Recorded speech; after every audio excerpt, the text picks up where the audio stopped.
कहती हूँ जैसे बाकी बिल में भी वो तरमीम होती है, अमेंडमेंट करनी थी, तो आप जिस चीज़ पे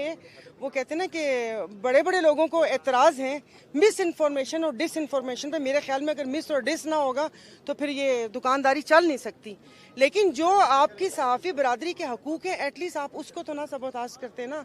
बाकी अपनी वाली जो शिक है, जो जिससे डायरेक्ट आप हिट हो रहे थे, उसको हटा देते,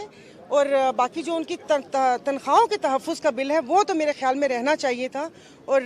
ये कि तनख्वाहों में इजाफा भी होना चाहिए। उसमें हमारे सहाफ़ी भी हैं जो जाके बीट रिपोर्टर्स वगैरह और कैमरामैन, मैं सबकी बात कर रही हूँ कि इतनी, मैं तो इन 5 सालों में देखा है गर्मी, सर्दी, धूप, बारिश कुछ भी नहीं देखा कि जिस गर्मी में हम गाड़ी से निकल के 1 मिनट का रास्ता हमारे लिए मुश्किल लगता है, वो यहाँ पर इस गर्मी में खड़े होकर वो आवाम को और अपने चैनल्स मालिकान को लम्हा ब लम्हा यहाँ पर होने वाली सूरत हाल से आगाह करते। तो ये उनके साथ ये सब कुछ करना ज़्यादती है, और इस बिल को